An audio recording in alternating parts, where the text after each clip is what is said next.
Welcome back to the Deep Dive, where we plunge into your sources to extract those hidden gems, really give you that shortcut to being truly well-informed. Today we're dissecting something, well, truly fascinating. Excerpts from a novel that drops us right into Nocturne City. Right. A place where, the grit of a police procedural just slams head on into magic and monsters. Exactly. So, our mission today. Unpack what looks like a straightforward overdose case. But it unravels pretty quick. Oh, yeah. Into this complex web of, ancient feuds, hidden supernatural abilities, and some really profound personal sacrifices. Definitely. Get ready, because you're going to get some surprising insights, those aha moments that'll make you rethink law enforcement when the supernatural gets involved. It's really masterfully done in these sources, how they blend that grounded detective story feel with this incredibly intricate supernatural world. Yeah. It forces the protagonist, Detective Luna Wilder, and honestly us too, the readers, Right, to constantly question justice, reality itself, and what it even means to be human. Or maybe something more. Okay, let's dive right into the source material then. The story kicks off. It's a cold sidewalk in the city. Detective Luna Wilder's there. Homicide detective. Right, homicide. And it looks like a standard street OD. But you can tell she's tired, she's impatient. Doesn't want to be there. Not at all. And she's the only homicide detective on scene, which kind of tells you how low priority they thought this was initially. Right. The victim, Vincent Blackburn, he's described, thin, grayish skin, track marks, the whole picture. Stale smell, yeah. Screams open and shut case. Exactly. But this is where it gets interesting. The ME, Dr. Cronin, spots something almost immediately. What was it again? The eyes. Yeah, petechial hemorrhaging. Tiny burst blood vessels on the surface of the eye. It's a small detail, but crucial. A huge red flag, right? Because Cronin says flat out. Not consistent with a heroin overdose. No. It happens when the brain's deprived of oxygen. So suddenly... Brain's murdered. Murdered. And Luna, even though she was a bit defensive at first, maybe she missed a strangulation. She can't ignore the medical facts here. No way. And this makes you think, doesn't it? How often do we just accept the surface story? Without digging into those little inconsistencies. Yeah, this case really demands that critical thinking from the get-go. And it gets deeper, because later, Cronin finds... Trace elements of a drug that I have not identified. So not just murder, but something involving a weird, unknown substance, not your typical street drugs. Definitely points to something else, something outside the norm. Okay, now here's where it really takes a sharp turn. Because Luna Wilder, our detective, she's not just any cop. No, she's an insuli. Which means... in this world, a lone war. A shapeshifter, but without a pack. So she gets the perks like enhanced senses, strength, fast healing. But also the downsides, a constant fight for control, a really traumatic past. Right, that PTSD she struggles with. Memories of a previous killing. Something about a demon. Asmodeus, yeah.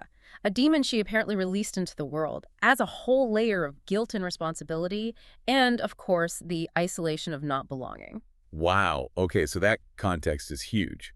Because Nocturne City itself isn't normal either. Far from it. It's this sprawling city, home to all these different supernatural factions. Like the witches. Exactly. You've got caster witches, like the O'Halloran family.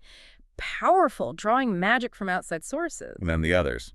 Blood witches. Right, like the Blackburn clan, Vincent's family. Their power is more inherent, tied to bloodline, sometimes needing darker stuff. Rituals, sacrifices. And these two groups. Locked in this ancient, really bitter feud. Casters apparently banished demons to some shadow realm ages ago, and blood witches. Well, the relationship is complex and hostile. Got it. And right into this mess walks Luna's new partner, Shelby O'Halloran. A caster witch from that family. Yeah, and you see her discomfort straight away when they go into what she calls blood witch territory, even uses a slur for them. Blood donors, yeah. It shows that deep-seated prejudice. Luna calls her out on it, which is good. Shows the tension isn't just history. It's right there on the street level. It's like a cultural war almost. And the demons you mentioned, they're not just backstory. Asmodeus shows up. It's Luna. What does he say? Gives her these cryptic warnings. Threads are gathering around her. Tells her, do not follow your impulses. Okay, that's creepy. Sounds like more than just random chance. Definitely implies some larger, unseen forces pulling strings. Like demons are drawn to these convergences of dark magic. Makes you question free will. So, back to the case. Vincent Blackburn's murder, it turns out he wasn't just some random junkie. No, he was into something bigger. blackmail. Blackmailing high-profile people. With what? Dirty videotapes and stained panties. Stuff he got from the Bête Noire Club. Ah, the club again. Who runs that? It's co-owned by Seamus O'Halloran, the big Castor Witch guy, and managed by Benny Joubert, who's a whir. Okay, and another guy, Arthur Samuelson. Yeah, Simon. Turns out he was a human working for Seamus, craving power. The club is basically ground zero for illegal stuff, mundane and magical. So Vincent's blackmail connects directly to the O'Hallorans. This whole thing is way bigger than a street OD. Absolutely. It's a conspiracy tied right into the supernatural power structures. But the real bombshell, the thing that ties the feud and the murder together, is this skull. The skull of Matthias, yeah. Luna finds out from Professor Hoskins that the O'Hallorans stole something from the Blackburns ages ago. And that's something? Is the skull found out through an old Blackburn diary. It's the actual skull of the first Blood Witch, Matthias. And it's inscribed with what? Demon magic workings. Yeah. Powerful, dangerous stuff. Whoa. Okay, so what does it do? It lets a witch absorb and wield demon magic directly, which is considered, way too volatile for anyone to handle safely. Human or witch. Right. It's unstable, raw power, but both families are desperate to control it. It's the heart of the feud. So it's not just an old grudge. It's about this incredibly dangerous weapon. Exactly. It represents that corrupting lure of absolute power, and it could easily tip the city into, well, chaos. A magical war. Makes you wonder about the real cost of chasing that kind of power. And the dangers lurking in things we don't understand. Now, the sources also show us Luna's personal life is just as complicated. Her ex shows up. Dmitri Sandovsky, yeah. From the Redback Pack. But he's changed. How so? He's got a demon bite. Makes him lose control. Eyes turn pure black. It's terrifying. And he has a new mate. Irina, who seems to be kind of ignoring how bad the bite actually is, adds a whole layer of tension. So you've got the ex-boyfriend drama plus this dangerous new element. And then it gets even more personal. Joshua McElroy resurfaces. Who's he? The Serpent Eye were.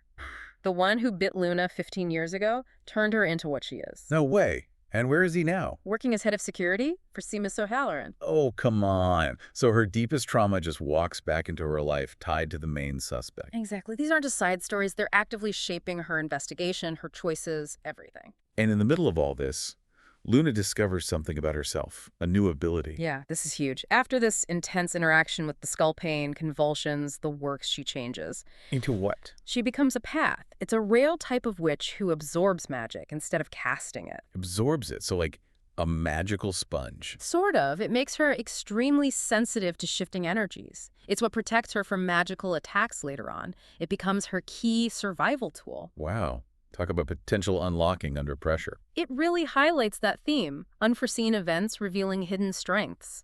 But it's not easy for her to handle this new power. Right. And she tries to use it, right? Makes a deal. Yeah, with the Redback Elders. To use a spell from the skull. A dangerous skull. To try and cure Dimitri's demon bite. That sounds risky. How does Dmitri take it? Badly. He feels like she sees him as a monster she needs to fix, not just, him struggling. Causes a big rift between them. Oof. Just the emotional cost, even when trying to help. That line between helping and changing someone. It's a heavy burden she carries. So all these threads, the murder, the feud, the skull, Luna's powers, her relationships, they all start coming together around Seamus O'Halloran. His ambition really escalates. He uses the skull. To what? To compel Benny Joubert, his partner at the club, to commit suicide. Luna figures out it was demon magic influence. Horrifying stuff. Just demonstrates the skull's power. And then he kidnaps someone. Valerie Blackburn, Vincent's sister. Not for money, but to force her to translate the skull's inscriptions. He wants to unleash its full power. Okay, he's gone full supervillain here. Pretty much. Ambition plus that kind of power. Yeah. It's devastating. And this is where Luna's own sense of justice gets tested. How so? Her captain, Morgan, is clearly leaning on her because of the O'Halloran family's influence, tries to shut her down. And Luna? She defies him, Yeah. pushes forward, which gets her suspended. Badge, gun, everything taken. But she won't back down, even if it costs her job. Shows her commitment to the truth, to protecting people, no matter the personal cost. Which leads us to the climax, this Certamen Latum. Yeah, formal, deadly, magical duel. Luna versus Seamus. And he tries to use the skull on her. Oh, yeah. Chanting the whole spell. Tatum lucidium, tatum nocturnum. A death spell, basically. But her new ability? The path thing? It saves her, she absorbs the magic he throws at her, weakens him by turning his own power against him in a way. Incredible. And then what happens? Just as it reaches boiling point, Lieutenant McAllister shows up, shoots Seamus 3 times, kills him, ends his reign of terror. Just like that. Oh, sudden, violent. Very. It shows Luna's resilience, but also how unpredictable things are in Nocturne City. External forces always intervene. So the immediate threat is gone, but what's the aftermath? Is it all wrapped up? Not even close. Luna's badly injured, hypothermia, broken leg. The physical toll is immense. And the personal stuff. McElroy. Still around, menacing her, even mockingly invites her to join his pack. Her past trauma is definitely not resolved. And Dmitri. Demon bite. Still getting worse. It's this constant strain on their relationship, on her peace of mind. He's struggling with becoming this other thing. So ending one conflict just opens up others. Pretty much the theme here. No easy answers in Nocturne City. Okay, so let's recap what we've really uncovered in this deep dive.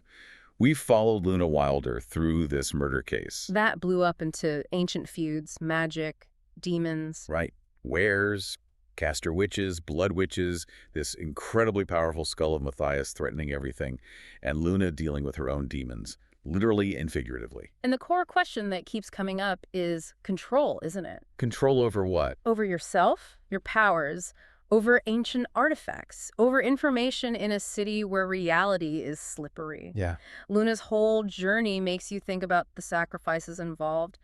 For love, justice, just survival, when the normal world crashes into the supernatural. And those boundaries are getting thinner, you said. The risk of hex riots. Yeah, the potential for this supernatural chaos to spill out into the open feels very real by the end. It looms over everything. Which brings us to our final thought for you, the listener. In a world like Nocturne City, where magic is real and monsters walk the streets, what actually defines a monster? Or a hero, for that matter. The lines get incredibly blurry. And think about this. If you suddenly found out you had some kind of latent power, something extraordinary like Luna's path ability, A power that could change everything. would you embrace it, use it, or would you fight like hell just to stay? Well, human. Something to chew on, considering the choices Luna faces. Definitely. Think about that until our next deep dive.